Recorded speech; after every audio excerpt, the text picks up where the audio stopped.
주식시장이 곧 조정을 받을 거라는 예측이 나왔어요. 그런데 말이죠. 이게 오히려 연말에 있을 커다란 랠리를 위한 좋은 신호라는 어떻게 보면 좀 모순적인 분석이 나왔습니다. 이게 도대체 무슨 소린지 오늘 그 속내를 한번 제대로 파헤쳐보죠. 자, 바로 시작합니다.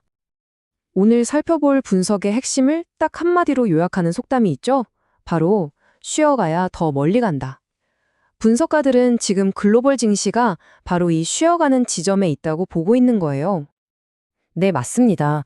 시장은 8월과 9월에 조정을 겪을 걸로 보이는데요.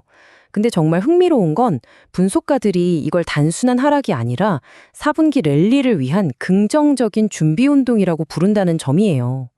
아니, 대체 왜 하락을 좋게 보는 걸까요? 자, 그럼 첫 번째 파트부터 시작해 볼까요?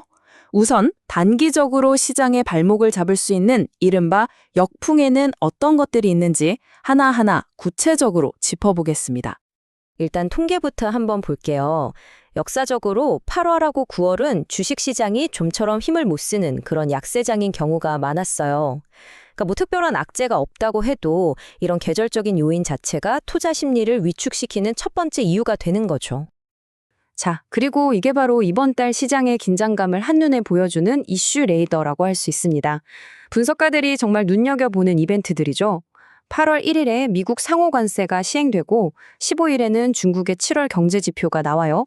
그리고 27일에는 한국은행의 통화정책 회의가 있죠. 보시는 것처럼 시장을 한번 크게 흔들 수 있는 굵직한 일정들이 쭉 대기하고 있는 겁니다. 이 중에서도 시장의 리스크 오프, 그러니까 위험 회피 심리를 가장 크게 자극할 뇌관은 뭐니 해도 미국의 상호 관세입니다. 이 표를 한번 보세요.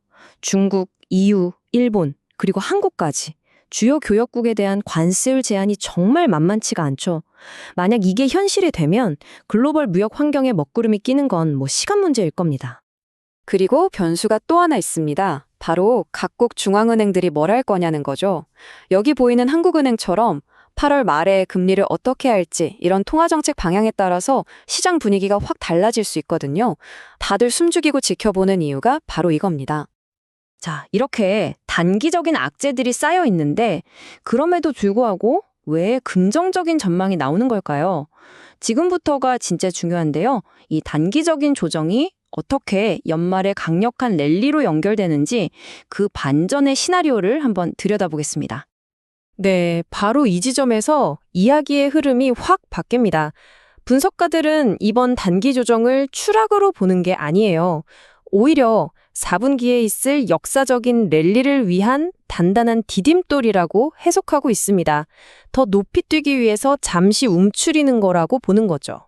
그래서 핵심은 바로 이 숫자입니다. 6,600.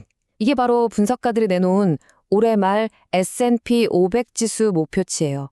단기 조정을 거치고 나서 이 정도 수준까지 강력하게 반등해서 사상 최고치를 갈아치울 거라는 예측인 거죠. 이런 자신감 넘치는 전망 뒤에는 몇 가지 강력한 성장 동력이 있습니다. 첫째, AI 혁명이 멈추질 않고 생산성과 기업 이익을 계속 끌어올리고 있죠. 둘째, 중앙은행들이 금리 인하 신호를 보내면서 시장에 돈이 풀릴 환경이 만들어지고 있고요. 여기에 물가도 안정되고 있고 기업 실적도 꽤 탄탄합니다. 그리고 마지막으로 정말 흥미로운 변수가 하나 있는데 바로 타코 이론이라는 겁니다. 이건 잠시 후에 자세히 설명해 드릴게요. 그런데 방금 말씀드린 타코 이론, 이게 대체 뭘까요? 이름이 좀 재밌죠? 타코? TACO. 이론은 트럼프는 항상 결국에는 꼬리를 내린다. 트럼프 always chickens out의 앞글자를 딴 거예요. 이게 무슨 뜻이냐면 트럼프 행정부가 겉으로는 관세 정책을 아주 공격적으로 밀어붙이는 것처럼 보여도 결국 시장에 너무 큰 충격을 주기 전에는 한 발 물러서서 타협점을 찾을 거라는 예측입니다. 바로 이런 정책 불확실성이 해소되는 게 연말 시장에 다시 리스크 온, 즉 위험 자산 선호 심리를 불어넣을 거라는 거죠. 자, 그럼 이런 큰 그림을 가지고 실제 투자 지도를 한번 펼쳐볼까요? 이 전망이 글로벌 시장에서 구체적으로 어떤 기회로 이어질 수 있는지 한번 살펴보겠습니다. 보고서를 보면요, 세계 경제의 두 거인이죠? 미국과 중국에 대한 시각이 완전히 엇갈립니다. 탄탄한 펀더멘털에 AI 혁명까지 더해진 미국에 대해서는 비중을 늘려라는 의견이고요. 반면에 부동산 위기 같은 구조적인 문제에 발목이 잡힌 중국에 대해서는 주가가 오를 때마다 비중을 줄여라는 신중한 입장을 보이고 있어요. 특히 미국 시장 안에서는 소위 트럼프 2.0 정책의 혜택을 볼 것으로 기대되는 분야들이 있는데요. 자동차나 철강 같은 전통 제조업, 또 규제 완화가 기대되는 금융 분야, 그리고 빼놓을 수 없는 AI와 반도체를 중심으로 한 핵심 전략 산업들이 바로 그 주인공들입니다.